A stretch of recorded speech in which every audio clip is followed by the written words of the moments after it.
Greetings to all and welcome to this lecture. We are in module 12, small signal modeling, lecture number 5, a few case studies. This is the last lecture of this course. So in this lecture we will discuss about small signal modeling of nanosheet FET and conformal mapping. This will give you an idea how we can use the crux of the course to explore the new devices in our research and academic purposes.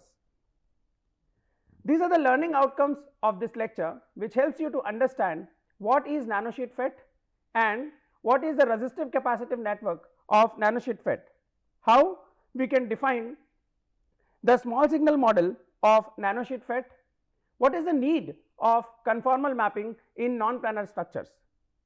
Let us do a quick recap. In the previous lecture, we were discussing about the extraction of intrinsic capacitances like CGS, CGD, CGB, CBS and CBD under weak inversion, moderate inversion, depletion and accumulation.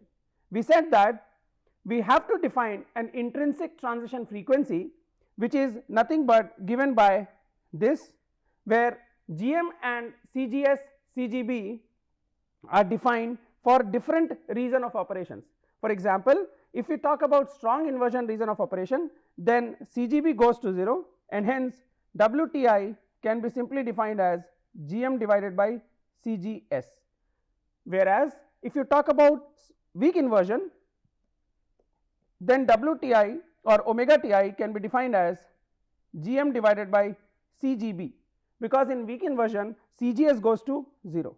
Accordingly, we can define the intrinsic transition frequency, which is nothing but the multiple of upper cutoff frequency omega naught. We have also seen that whatever the analysis we have done for small signal modeling, considering low frequency of operation and medium frequency of operation, it is for intrinsic part of the MOSFET. However, the overall performance of the MOS transistor is captured by the extrinsic parameters also. So if you connect this intrinsic MOSFET between the possible terminals like gate, source, body and drain, then you would have multiple capacitances and resistances which is externally connected, right. It means, for example, the gate resistance, source resistance, body resistance and drain resistance. Here the subscript E stands for extrinsic, and hence we concluded that the precise small signal modeling is required, which is also captured by the extrinsic effect. Now let us see a case study how we can use our previous analysis of extraction of capacitances, conductance and the current modeling in our research purposes or in academic research purposes to explore novel devices. We have already discussed about a novel device that is called nanosheet field effect transistor, right. In this we do have a source pad, we have a drain pad, and in between we have a channels which is wrapped from all the 4 sides. It is like you have a channel or sheet wrapped from all the 4 sides to improve the gate controllability, right. So to improve gate controllability, this is the extension region and these are the number of sheets. So this is bottom sheet, middle sheet and top sheet. This is a design of 3 stacked nanosheet FET where the number of sheets can be increased, number of the size of extension region can be increased or vary based on the design requirement. In this case study, we are considering the nanosheet FET to explore the small signal model of nanosheet FET, right. To go further, we need to see what is the resistance and capacitance network of nanosheet FET. Strictly speaking, these resistances and capacitances are distributed in the device. However, to get a feel or to make the approximations or modeling simpler, we are considering as a lumped parameter. So this is a resistive network of a nanosheet FET we do have multiple kind of resistances connected here, where RC or RC on stands for contact resistance, RSP stands for spacer resistance or extension region resistances, RS and RD stands for source drain pad resistance, because you have source and drain pad and which is having doping. So, it does have some resistances. RCH is a channel resistances, and there is a spread resistance which is RSPR, meaning if this is a drain contact and this is a source contact, then there will be a current which will flow from drain to source, and the current will be divided like this, because ultimately the current or the charge carrier will go from all the sheets. That is what, to capture this phenomena, we should represent by a spread resistance. The detailed analysis of this figures are already published in these papers. You can go through these papers if you want more detailed picture of this figures. Similarly, we would have multiple capacitances. As we have seen that when we are talking about a planar MOSFET like N plus, and you have only the gate from the top. So, from the top side only you are actually controlling the channel charge, whereas when you are considering a nanosheet FET, then you have a sheet like this, and in this sheet you are actually controlling from all the four sides, and you have multiple sheets in the nanosheet, thus you have multiple capacitances. Again, the lumped representation of these capacitances is shown in figure like this. We would have multiple capacitances of drain side and source side. So, here D stands for drain side, S stands for source side, and these are the number which actually shows what is the meaning of these capacitances. For example, CIS, it is intersheet capacitances, meaning you have one sheet of the channel or active channel and another sheet of the channel. So, these two active channel will create a capacitance in between, that is what represented as CIS. Similarly, you have spacer capacitances like here, because this spacer is made up of Si3 and 4. So, it is acting as a dielectric between two active plates. Similarly, you have extension region capacitance which is given like this: inner fringing capacitance, outer fringing capacitance, overlap capacitance, etc. Like these capacitances are divided with some subscript A, B and C, where A stands for top sheet, B stands for middle sheet, and C stands for bottom sheets. Now, after exploring the resistive and capacitive network of nanosheet FET, we tried to derive a small signal model of the nanosheet FET. Now, why small signal model is important? We have already discussed in our previous lecture. To get the circuit diagram or the circuit equivalent of a device, we need to have a small signal model. So, what we have done so far is we derived the impedance branches like gate source impedance, which is denoted by ZGS, gate drain impedance, gate source impedance and substrate impedance, by connecting all the possible combinations of resistances and capacitances, and then we solved the small signal model using Y matrix. So, this is the equivalent circuit of nanosheet FET, where we can say multiple capacitances and resistances are connected at the source side and drain side. So, let me define a impedance branch at drain side, which shows that this is a gate terminal and this is a drain side. So, there will be a impedance branch between drain and gate, like we do have RGD, that is what we have already discussed, right. It means either it can be represented as by RGD or GGD. So, RGD is the resistance between gate and drain. Similarly, you would have a overlap capacitance like what we have shown here. You would have an overlap capacitance. So, the overlap capacitance is coming here at the drain side, and you have a fringing capacitance. So, we have defined a impedance leg or impedance branch with combination of these kind of parameters. Similarly, at the source side we have defined a impedance branch which is ZGS. Now, considering all the possible combinations and combinations of capacitors and resistors, we define a small signal model which is given like this.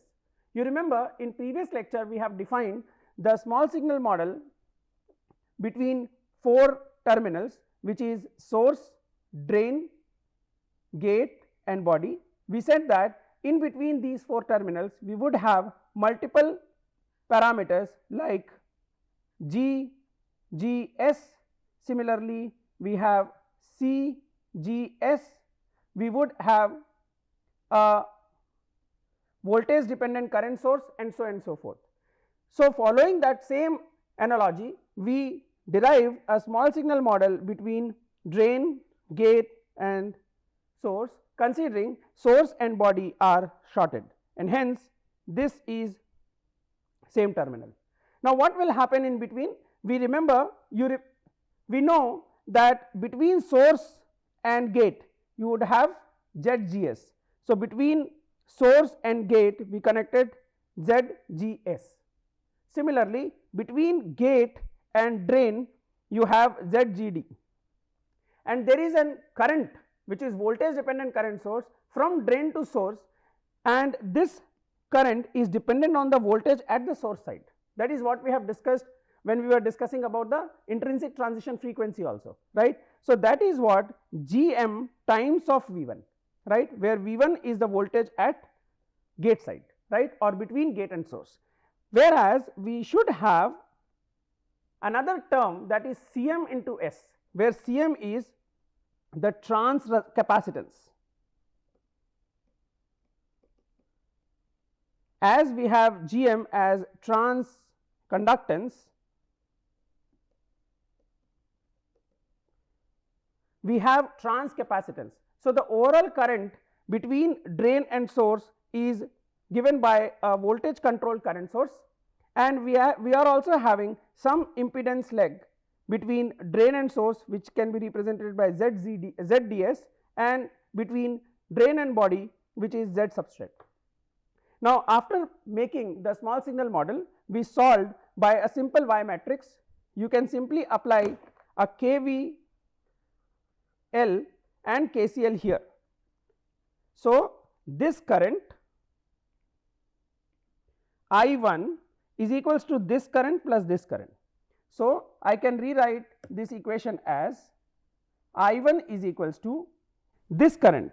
So, this current is nothing but what? V1 minus Vs, and Vs considered to be grounded. So, V1 divided by ZGS plus this current, right. So, let us say this current is IA and this current is IB.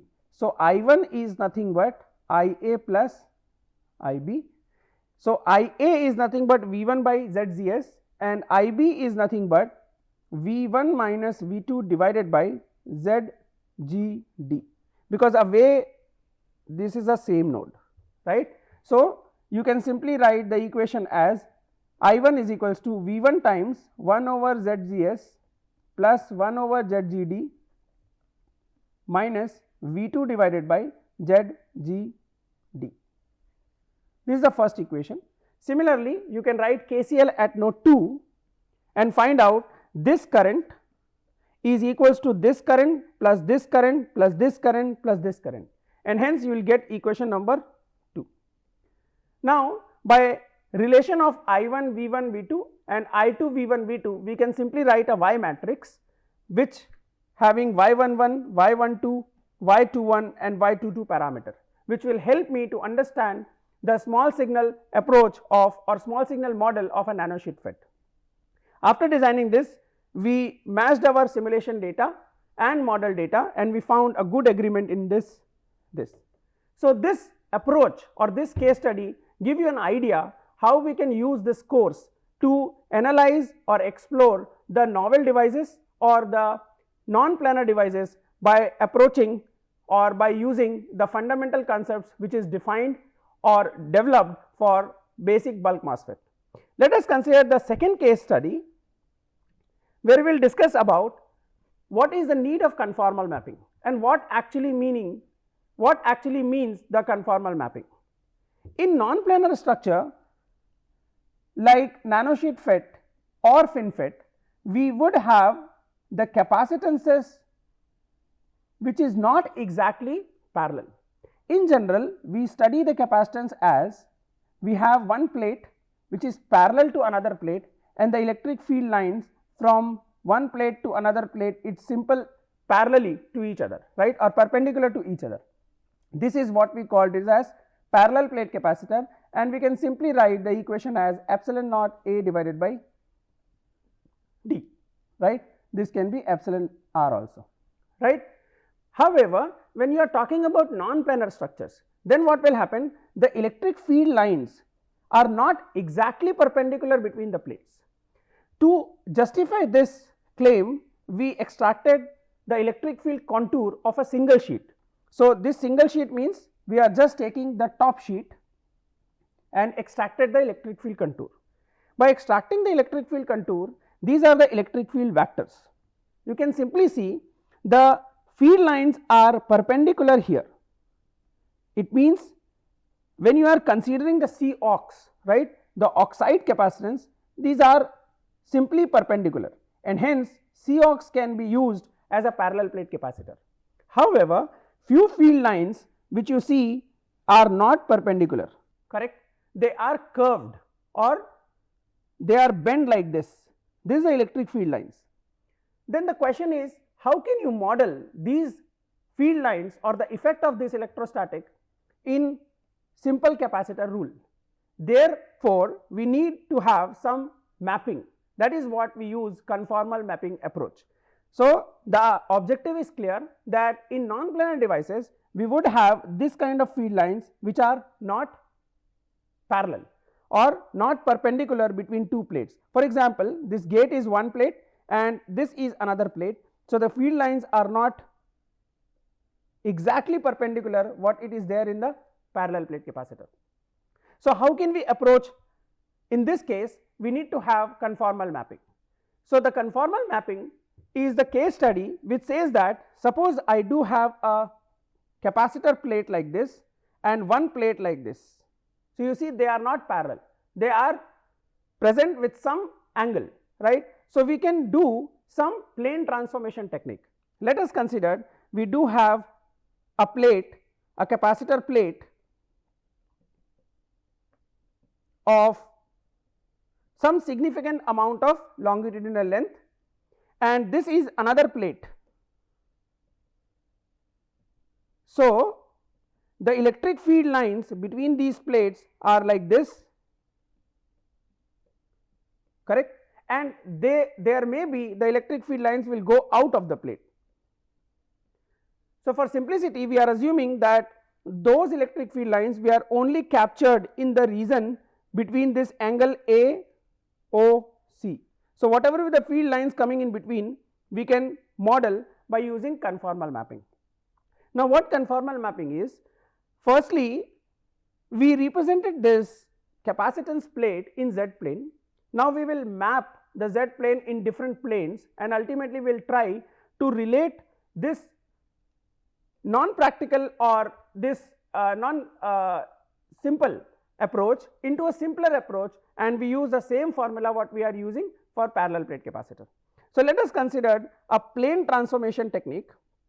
We are transforming the Z plane into T plane by some transformation approach, where you can see the coordinate of B in Z plane is what? R1 plus L1 into e to the power of j phi, right. R1 plus L1 into e to the power j phi is the coordinate of B. Similarly, what is the coordinate of A? It is R1 into j phi, right, j phi, where A and B or the length L1 is the length of plate, where if we just extrapolate and connect with the origin, they make an angle phi. Now, if we transform by using some transformation, right, into T plane, then in T plane what happens? This B goes like this and become 1. So, using this transformation at T equals to minus 1, B is equals to R1 plus L1 into e to the power of j phi in Z plane, right.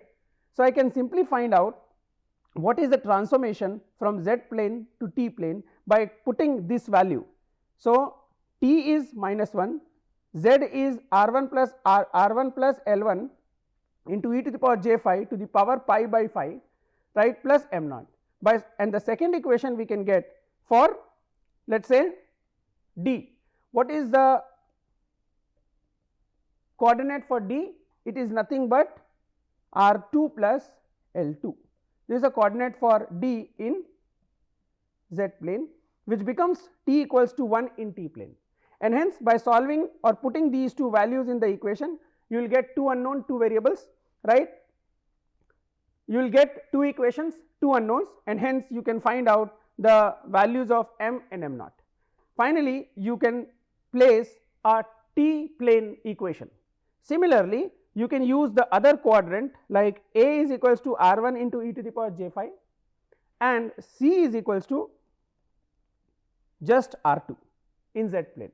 So, by solving this, you will get what? Alpha and beta. So, the overall crux of the story is you transform the plane from z to t. Now, what we will do? We will transform the t plane into zeta plane, right, by using some fractional linear transform. So, we transform that a b into some zeta plane, and then using some SC transformation, we transform the zeta plane into u plane. After so many transformation, what we got finally is the capacitor which was given by the inclined plate like A, B and C and D now become a parallel plate capacitor, whereas where the electric field line in the rectangle ABCD is uniform. And now I can simply apply the formula of parallel plate capacitor, right, which is nothing but C into epsilon into some area divided by D, where here we are using K, where K is an elliptic integral of first kind. By doing so, we can transform one plane to another plane and use a simple formula of capacitor to extract or to define the capacitance. So, the same approach we applied in our nanosheet FET, mentioning that multiple capacitances like this, they are not parallel plate capacitor, and hence we need to have a conformal mapping approach in nanosheet FET. We applied the same plane transformation in nanosheet FET, and finally we derived this equation. For more detail, you can refer this paper, right, to extract and how to model the capacitances using conformal mapping in nanosheet FET. Finally, we matched the results with simulation, and we got good agreement against the simulation data. We have plotted the data for three different conditions. One is when the drain voltage and gate voltage is equals to 0. This is called cold FET approach. It means you are applying 0 voltage at the drain and gate, and hence you are extracting the only capacitance in the off state. The another approach is what people suggested in the literature, that instead of extracting the capacitance from both the side, meaning at source and gate side and gate and drain side, why not we extract the capacitance at one side and just double it, because the structure is symmetric in one side and two other side, right. That is what we called it as MOSFET is a symmetric device. So, what they said is this is n plus, this is n plus, just make a mirror. We call this as mirroring approach, right. But is it really correct? No, because when you apply the drain voltage, then the electrostatic near the drain extension region will get changed. When you apply the drain voltage, the expansion of the depletion region will be there, and hence as what we have discussed in bulk MOSFET, what happens when you apply the drain voltage? There will be a pinch off condition comes in, right. The source side will be highly inverted, the drain side will become weakly inverted, and so forth, right.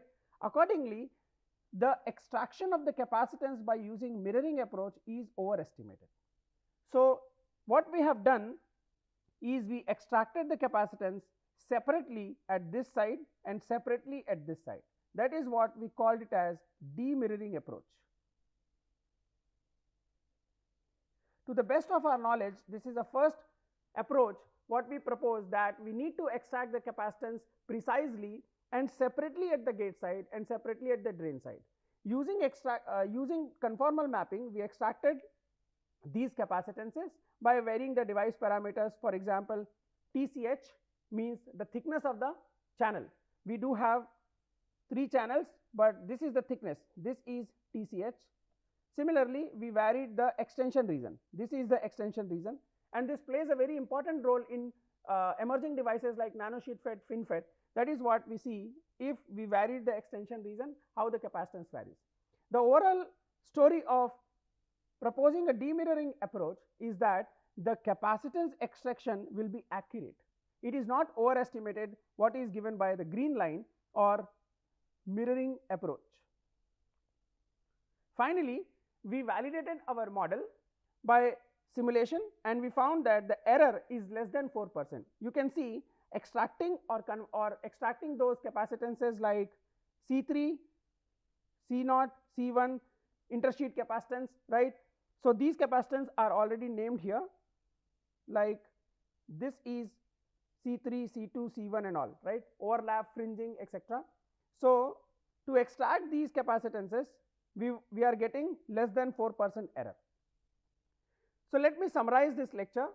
In this lecture, we have discussed that how can we use the crux of our course, like the MOS transistor modeling, in which we have discussed about the basic bulk MOSFET, to employ this understanding in non-planar devices.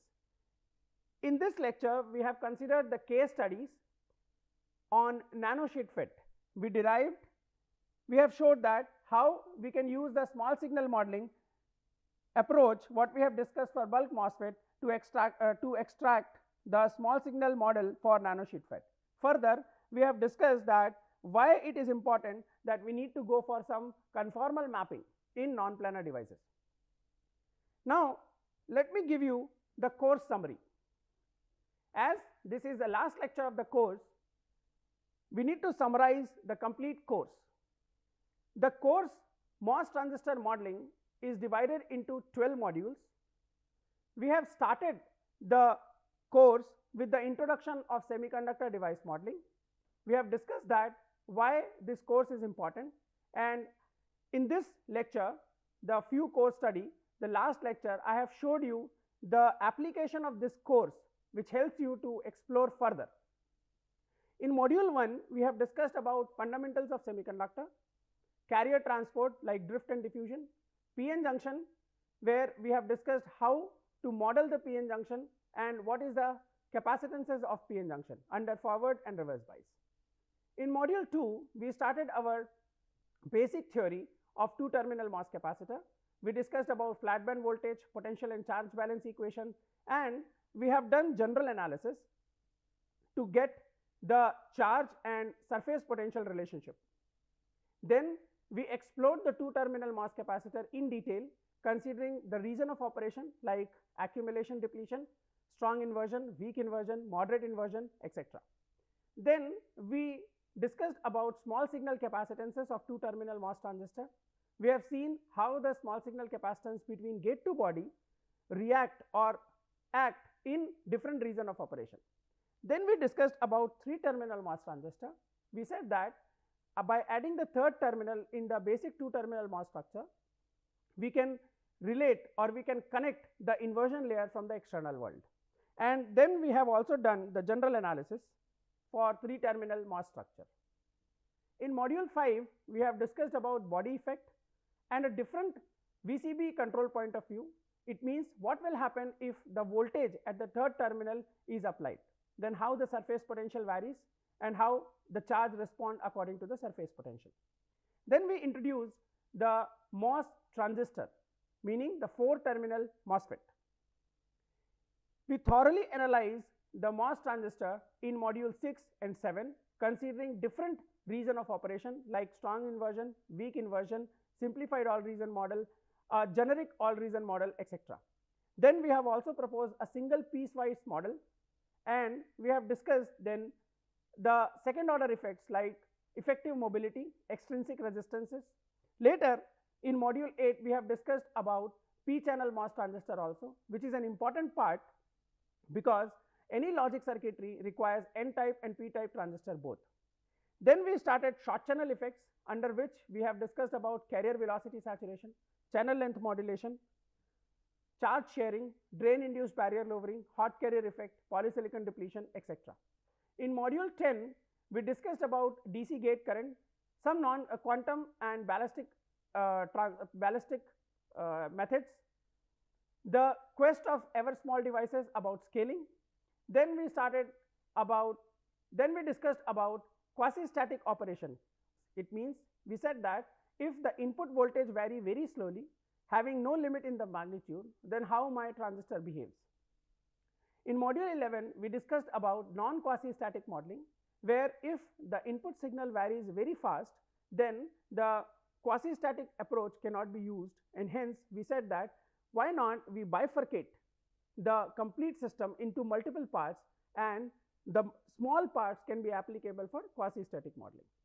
Later we discussed about the low frequency small signal model, where we said that the parameters like conductance, transconductance and capacitances will come into picture when we discussed about small signal model.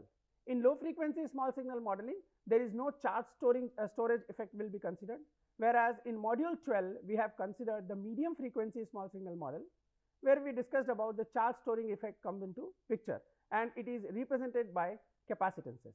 And at last we have discussed a few case study which shows that how we can use the complete course study in extrapolating or in exploring the novel devices or the non-planar devices. At last, I want to thank the TA of the course, Mr. Sandeep Kumar, who is research scholar at IIT Bhubaneswar, the support received from IIT Bhubaneswar and IIT Kharagpur, and want to thank the NPTEL team from IIT Kharagpur. So we will stop here. Until then, take care.